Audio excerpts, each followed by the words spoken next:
Here, I'm going to teach you how to add file or picture using Google Forms. The first thing that you need to do is to enter your surname, then your first name,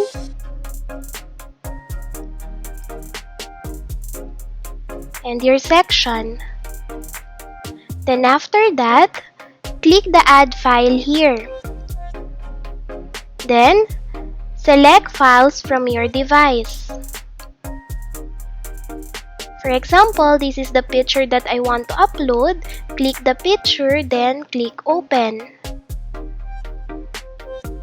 Then, click the Upload. Then once you're done, click the Submit button here.